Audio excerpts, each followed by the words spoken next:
அனைவருக்கும் வணக்கம். எல்லாரும் எப்படி இருக்கீங்க? நல்லா இருக்கீங்கன்னு நம்புகிறேங்க. நானும் நல்லா இருக்கேன். எனக்கு கொஞ்சம் கோல்டு, அதனால எனக்கு வீடியோ போட முடியல. நம்ம சேனல் வந்து முக்கியமாக பார்த்திங்கன்னா ஆன்மீகம் தான் அதிகமாக வரும். உங்களுக்கு பிடிச்சிருந்துச்சுனாக்கா நம்ம சேனலை சப்ஸ்கிரைப் பண்ணாதவங்க சப்ஸ்கிரைப் பண்ணி லைக் பண்ணிக்கோங்க. இன்றைக்கி பார்த்தீங்கன்னாக்கா தை முதல் செவ்வாய்ங்க. அதுவும் வந்து இந்த வளர்பிறையில் வர்ற முக்கியமான முருகனுக்கு உகந்த செவ்வாய்க்கிழமை. இன்றைக்கி பார்த்தீங்கன்னாக்கா செவ்வாய்க்கிழமை முருகனுக்கு உகந்த நாள். அப்புறம் பார்த்தீங்கன்னாக்கா இந்த செவ்வாய் பிள்ளையார் அப்படிங்கிற ஒன்றை கும்பிடுற முக்கியமான ஒரு நாளும் இன்றைக்கி சொல்லலாம். இந்த செவ்வாய் பிள்ளையார் அப்படிங்கிறது பார்த்திங்கனாக்கா ஆடி மாதம், மாசி மாதம், தை மாதம், இந்த 3 மாதத்தில் தான் இதை மிக பெருசாக எல்லோரும் வழிபாடு செய்வாங்க. அதுவும் இந்த பிள்ளையார் கொழுக்கட்டை, பிள்ளையார் வழிபாடு அப்படிங்கிறது வந்து இந்த செவ்வாய்க்கிழமையில், அதுவும் வளர்பிறை செவ்வாய்க்கிழமையில் செய்யும் பொழுது குடும்பத்தில் வந்து சுபிக்ஷம் உண்டாகும், சகல ஐஸ்வர்யங்களும் கிடைக்கும், குழந்தை இல்லாதவங்களுக்கு குழந்தை பேரு கிட்டும், அதே போல் திருமணம் ஆகாதவர்களுக்கு திருமணம் நடைபெறும் அப்படின்னு சொல்லப்படுதுங்க. இது பார்த்திங்கனாக்கா பெண்கள் மட்டுமே செய்யக்கூடிய ஒரு வழிபாடு. ஆண்கள் வந்து இதில் கலந்துக்க மாட்டாங்க. முக்கியமாக ஒளவை பிராட்டியார் அவங்க வந்து இந்த விரதத்தை கடைபிடிக்க சொன்னதாக ஒரு ஐதீகம். அந்த கதை இப்போ என்னன்னு நம்ம பார்ப்போம். இந்த பிள்ளையார் கொழுக்கட்டை செய்கிறது பார்த்திங்கனாக்கா பெண்கள் மட்டுமே, அதாவது ஆண்கள் வந்து கலந்துக்க மாட்டாங்க.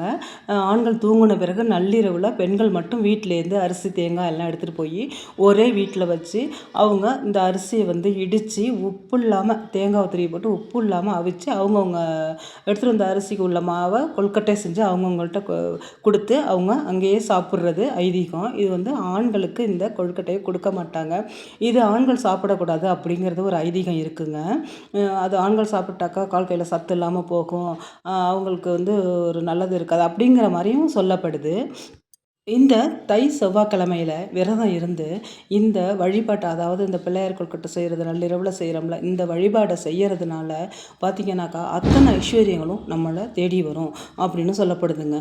அதுக்கு தாங்க இந்த கதை, 7 அண்ணன்கள் உள்ள ஒரு கதை இருக்குங்க.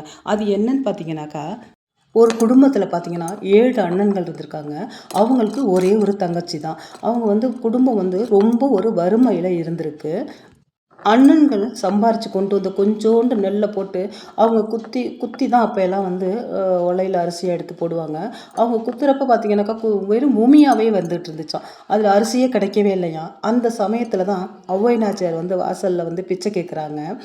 அவங்கக்கிட்ட தங்கச்சி வந்து எங்களோட வறுமையே தீர ஒரு வழியே இல்லைம்மா, நான் எப்படிம்மா உங்களுக்கு கொடுக்குறது அப்படின்னு சொல்லிட்டு ரொம்ப மன வருத்தத்தோடு சொல்கிறாங்க.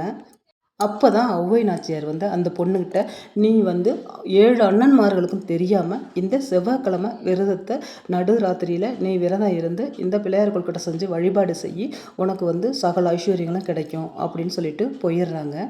அப்போது பார்த்திங்கனாக்கா அந்த பொண்ணுக்கு அடுப்பு பற்ற வைக்கிறதுக்கு தீ இல்லை, தீயே வீட்டில் இல்லை. அது என்ன செய்கிறது அப்படின்னு சொல்லிட்டு அந்த பொண்ணு என்ன செஞ்சுருக்கா, பக்கத்தில் உள்ள புங்க மரமும் புளிய மரமும் பக்கத்தில் இருந்திருக்கு. புங்க மரத்தில் ஒரு காலும் புளிய மரத்தில் ஒரு காலும் வச்சுட்டு எட்டி பார்த்துருக்கா, ஏதாவது கிடைக்கிதா, நெருப்பு கிடைக்கிதான்னு. அப்போ பார்த்திங்கன்னா சுடுகாட்டில் தீ எரிஞ்சிட்டு இருந்திருக்குங்க. அதுலேருந்து இங்கேருந்து போயிட்டு அதுலேருந்து ஒரு நெருப்பு எடுத்துகிட்டு வந்து அடுப்பை பற்ற வச்சு உப்பு இல்லாத கொழுக்கட்டையை பண்ணியிருக்கா. எப்படி அந்த உப்பு இல்லாத கொழுக்கட்டையை பண்ணும் பொழுது பார்த்திங்கனாக்கா, எப்போவுமே எல்லாம் அந்த கொழுக்கட்டை செய்யும் பொழுது பிணம் மாதிரி, பாடை செய்கிறோம்ல அது மாதிரி, சுடுகாடு மாதிரியெல்லாம் செஞ்சு வச்சு நைவேத்தியம் பண்ணுவாங்க. அதே மாதிரி செஞ்சுருக்கா. அவள் வந்து நெருப்பு வந்து சுடுகாட்டில் கிடச்சதுனால சுடுகாடு மாதிரி, பிணம் மாதிரி எல்லாமே செஞ்சு வச்சு அவள் நைவேத்தியம் பண்ணி அன்றைக்கி வழிபாடு செஞ்சுட்டு வந்திருக்கா. அந்த நெருப்பு எடுக்கும்போது பார்த்திங்கனாக்கா ஒன்று அவள்கிட்ட இது நெருப்பு வந்து என்ன மாதிரி செய்யணுச்சான், பாடை வந்து என்ன மாதிரி செய்யணுச்சான், அதே மாதிரி பிணம் வந்து என்னையும் நினச்சிக்க என்ன மாதிரியும் செய்ய அப்படின்னு சொன்னிச்சான். அது மாதிரி ஒன்று சொன்னோன்னே அவள் எல்லாரும் ஞாபகமாகவும் அதே மாதிரியே அந்த வரட்டி மாதிரி, சுடுகாடு மாதிரி, பிணம் மாதிரி, பாடை மாதிரி எல்லாமே செஞ்சு வச்சு அவள் வழிபாடு செஞ்சுட்டு வந்திருக்கா. ஔவை நாச்சியார் சொன்னது மாதிரியே பார்த்திங்கனாக்கா அவளுக்கு கொஞ்சம் கொஞ்சமாக சொத்து சேர ஆரம்பிச்சிருக்கு. பின்னாடி பார்த்திங்கனாக்கா ராணி மாதிரியே ஆயிட்டாளாங்க. அவ்வளோ ஒரு ராஜ வாழ்க்கை அவளுக்கு இதன் மூலியமாக கிடச்சிருக்கு. அதே மாதிரி அவள் வந்து திருமணம் ஆகி வெளியில் போயிட்டா. அவங்க அண்ணன்களுக்கும் திருமணம் ஆயிடுச்சு. இவள் வந்து அவங்க அண்ணன்கள்கிட்ட அண்ணிங்கள்கிட்ட வந்து இது மாதிரி நீங்கள் செவ்வாய்க்கிழமை விரதம் வந்து இருங்க அப்படின்னு சொல்லிட்டு போயிருக்கா. அவள் அங்கே போய் அந்த விரதம் இருந்து மேலும் மேலும் அவளுக்கு வந்து வாழ்க்கையில் நல்ல வளமான வாழ்க்கை கிடச்சிருக்கு. ஆனால் அவங்க அண்ணிங்க வந்து 7 பேர் வந்து அந்த விரதத்தை தொடர்ந்து கடைப்பிடிக்கலை. நம்ம ராஜகுமாரி தானே அப்படிங்கிற அலட்சியத்தில் அவங்க திமிரில் அப்படியே விட்டுட்டாங்க. அவங்களோட செல்வம் கொஞ்சம் கொஞ்சமாக கரைய ஆரம்பிச்சிருச்சாங்க. அப்புறம் ஒரு நாள் வீட்டுக்கு வந்த அந்த பொண்ணு இது மாதிரி நான் விரதம் செவ்வாய்க்கிழமை தை செவ்வாய் மாசி செவ்வாய் ஆடி செவ்வாய் இது மாதிரி இந்த செவ்வாய்க்கிழமையில் நீங்கள் இது மாதிரி இந்த பிள்ளையார்கள்கிட்ட செஞ்சு விரதம் இருங்க, கண்டிப்பாக வாழ்க்கையில் முன்னேற்றம் ஏற்படும் அப்படின்னு சொன்னோன்னே அதை கேட்டு அந்த அண்ணிங்க திரும்ப விரதம் இருந்து திரும்ப அந்த அவங்களுடைய ராஜ வாழ்க்கை கிடச்சிச்சு அப்படிங்கிறது தாங்க இதுக்கு அர்த்தம். இந்த கதையை தான் அன்னைக்கு ராத்திரி அவங்க வந்து சொல்லுவாங்க. இதை வந்து பகலில் சொல்ல மாட்டாங்க. ராத்திரியில் அந்த கொழுக்கட்டை செய்யும் பொழுது தான் இந்த கதையை வந்து அவங்க சொல்லுவாங்க.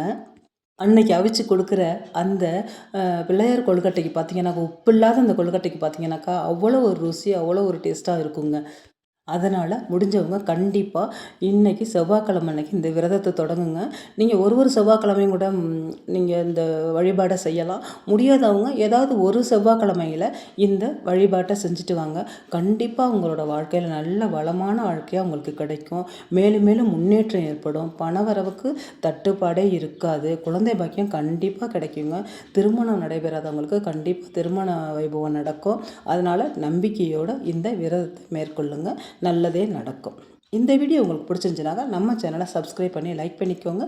நான் இன்னொரு வீடியோவில் உங்களை சந்திக்கிறேன். இந்த வீடியோ பார்த்த அனைத்து நல்லுள்ளங்களுக்கும் நன்றி.